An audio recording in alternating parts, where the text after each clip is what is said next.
Welcome to the Rebuild Procurement Podcast, the number one procurement podcast in the world, where we dive deep into topics to keep procurement people up to date and ahead of their peers. I'm Tom Finn, bringing 15 years on the client side, procurement, finance, category management experience in large and small cap orgs. And I'm Alan Veek, a procurement geek on the sell side of our street, and I've assembled a team of superhuman procurement professionals doing managed services at a little company that we call Summit.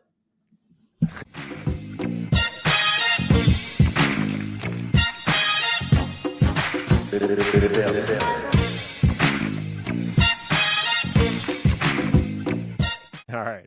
And today, Alan, we're going into a bit of some additional levies of taxes. May not happen, but it's just an interesting piece to talk about around services and outsourced services, overseas services being taxed.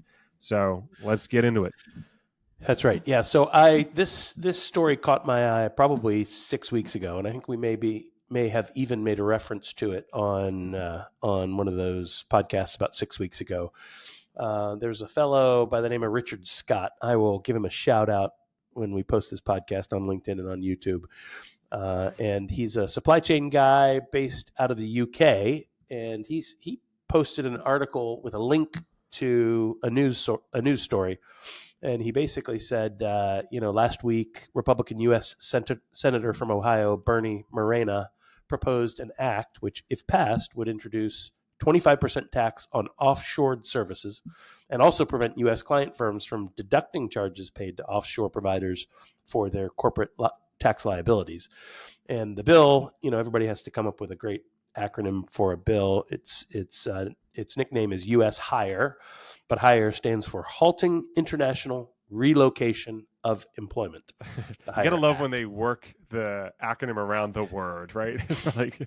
It's exactly right. At least this one, to Morena's credit, it seems to belie what the bill is actually about: halting international relocation of employment.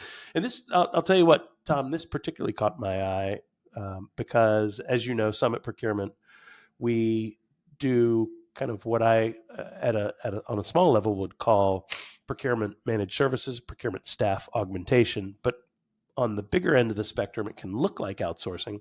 And we particularly focus on keeping onshore labor, not offshore labor. And it's a pretty big distinction. I don't know if it's a distinction that we'll be able to hold across the entire course of our existence. We have a lot of our clients that are looking to lower their cost, to increase their productivity of labor in the procurement arena. And even Summit Procurement, as small as we are, we're starting to investigate opening an office in India, just because it feels like that's one of the tickets to admission. You have to have the ability to access low-cost labor.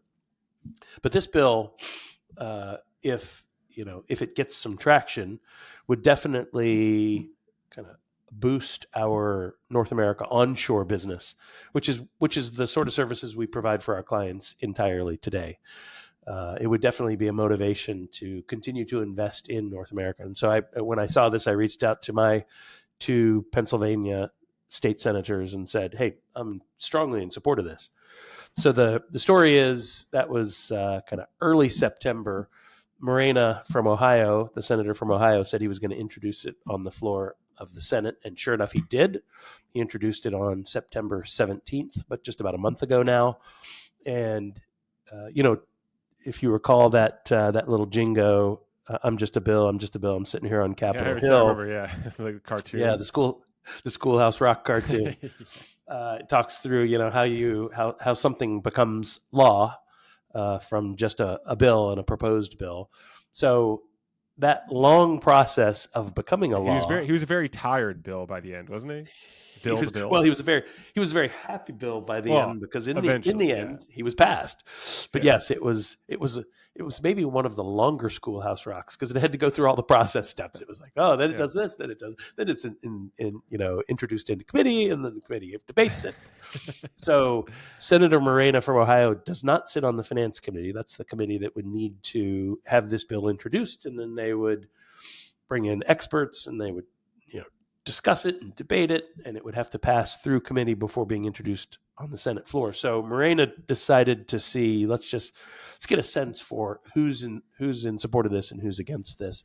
So he introduced it via unanimous consent, which is a fast track way of getting a bill through the Senate. And as soon as he introduced it, it was blocked by Senate Democrats. So this is going to be another one of those partisan issues that will almost entirely ensure that we won't see anything of this year, maybe not next year. So it's got to go the slow route. It's got to go the Schoolhouse Rock route.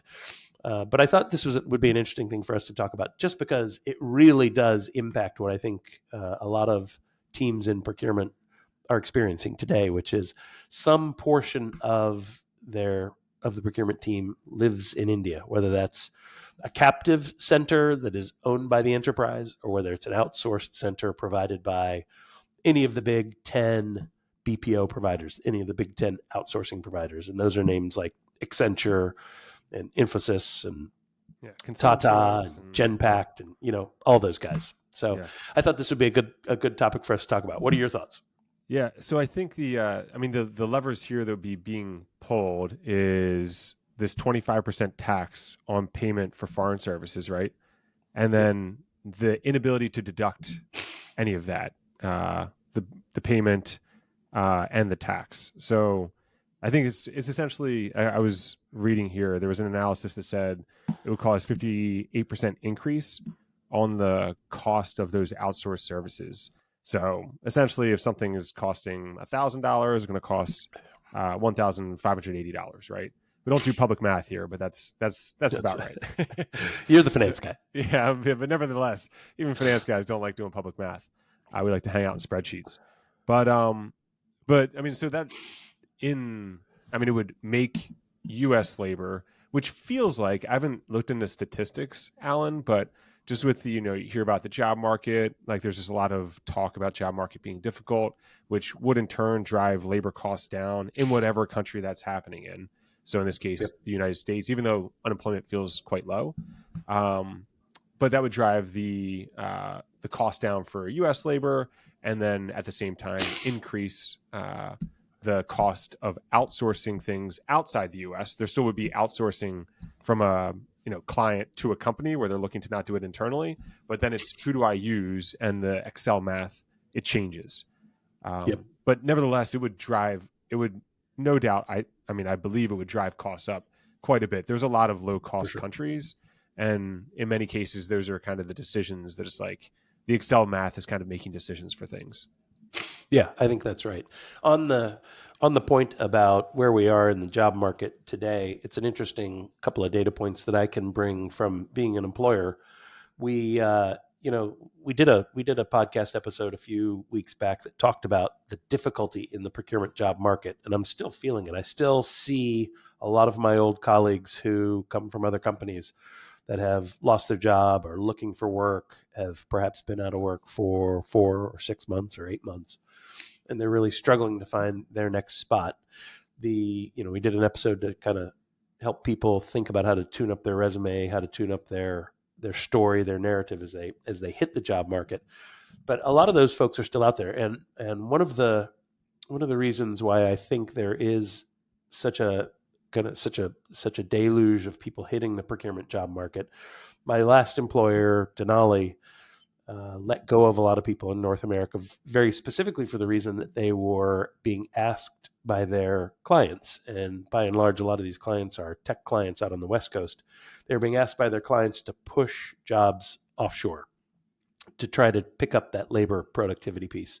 So I know that a lot of the people that I speak to who are hitting the job market in North America are saying, yeah, their job was outsourced to India, and that's kind of the reason for this deluge of people hitting the job market. Now, on the other end of that, we've got several new college grads that we've hired inside Summit, and speaking to them, it's a pretty bleak set of prospects for them and their friends who just graduated from college. So one of my new team members that I talked to said he's kind of like 1 in 10 of his friends that was able to secure a job No post way. graduation. Yeah, 1 in 10, and the others are still looking. He said easily probably half of that set of 10. We Wait, were post kind of talking about graduation, so call it back from May, June. That's exactly right. Dang. And he said probably easily half of the 5 of the 10 have just given up and decided to go back to school. So they're going to go pursue a master's degree, an MBA, get a JD as a way of, not necessarily because that was their dream, but as a way of saying, rather than marking time, let me use this time to better myself with a bigger degree. It's a big gamble, I think, because in many cases, several of them will be going into debt, I'm sure. But Sure. it does amaze me how soft the job market is across the board, and it stands in contrast to what maybe you're seeing too, Tom, on LinkedIn. There's a lot of postings. It's like it seems like in the procurement world, people are hiring, but the story that I hear from the people who are doing the hiring is as soon as they post on LinkedIn, they get 1,000 resumes.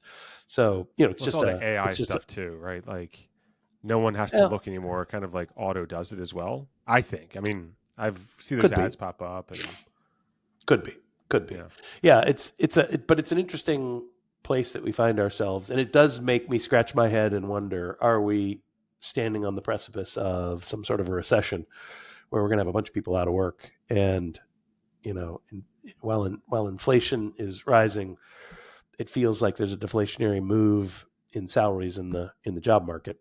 mm-hmm. So I don't know how this is going to end up, but it's something to watch for 2026 for sure. Yeah, and I mean this is all just opinion, but it does feel like a lot of companies are trying to figure out, can I do this with software or AI before I hire somebody? Okay, someone left, didn't lay anyone off. They moved or quit. Right. Like, do we need to backfill that? That's like the first question right now.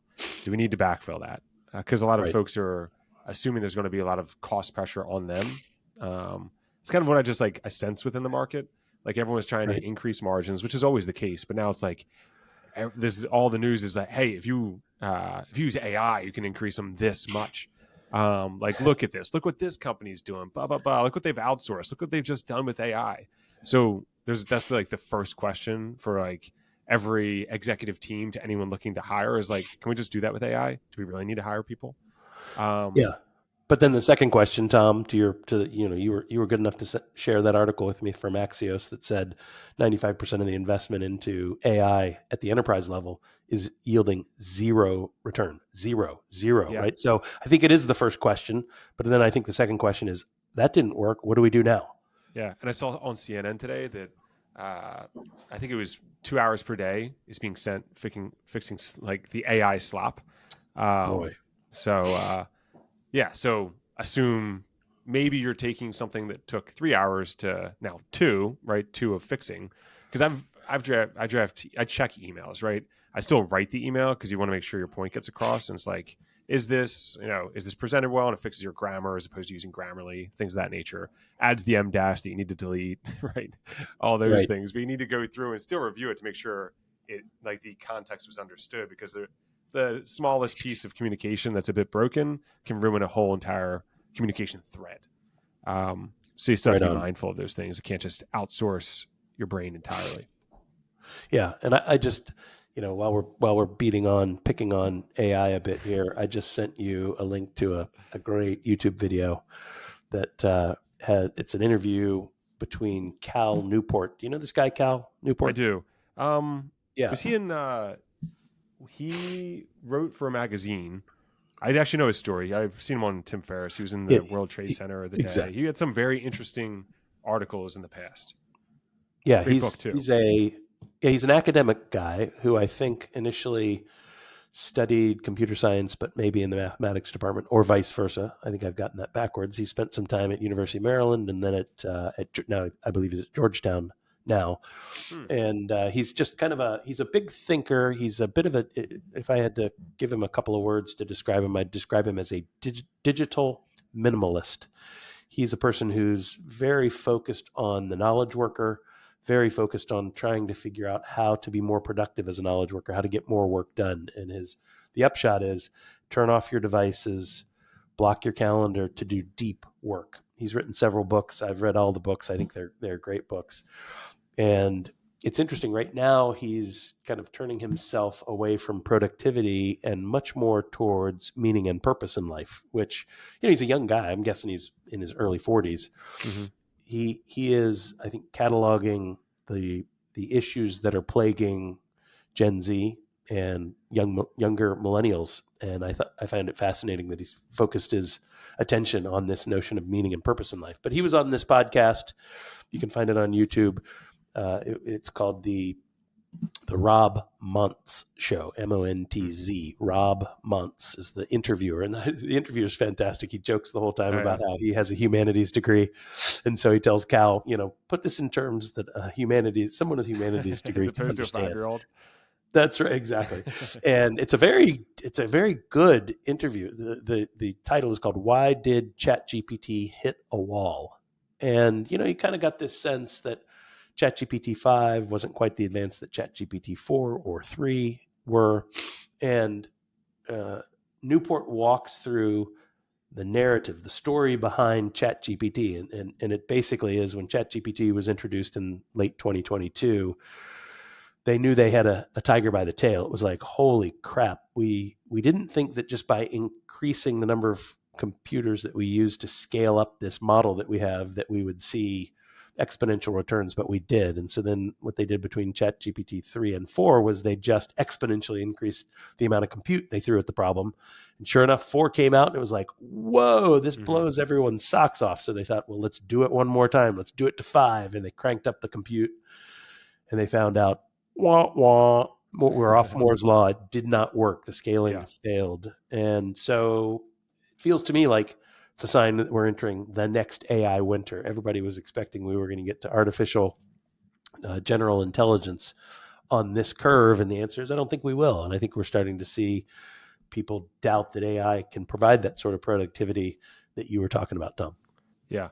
Yeah. Well, it'll be interesting to watch, because I think on Moore's law, didn't it? It accelerated past that for the first bit there, right? Like, now it's kind of back on that trajectory.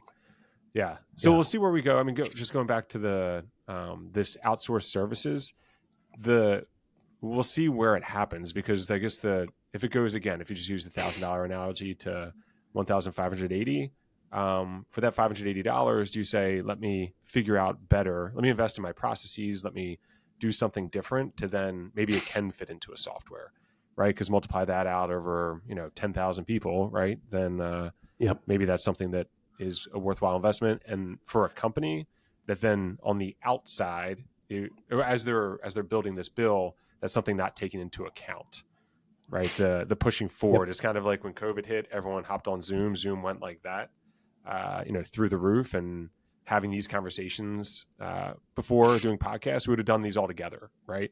Now it's commonplace to do these and have friends and all this other stuff via computer. And just over, voice calls. So we'll see what happens when it comes to the work itself, if these type of things go into place. Right. I think it's interesting. The other backdrop behind all of this, you talked about the cost of offshore labor going up from $1,000, a unit going up from $1,000 to $1,520 or $1,580, if this bill were to pass. The other thing that's happening in India, of course, with outsourcing, is you already have lower productivity of the India-based labor. It's not as productive as North America-based labor, just because of cultural differences and an understanding of the way things work, that just some inherent things about the nature of the way people work in India. It's just different. But in addition, since the big outsourcing push happened in, let's call it late 80s, early 90s, largely with IT outsourcing, since that big push happened, labor rates in India have continued to creep up and continually creep up. It's a highly competitive job market. So the backdrop behind that is, as Indian labor continues to increase, as standard of living increases in India, the average outsourced labor unit is not going to be as affordable. So this just, does 25% get us to equity? Probably not.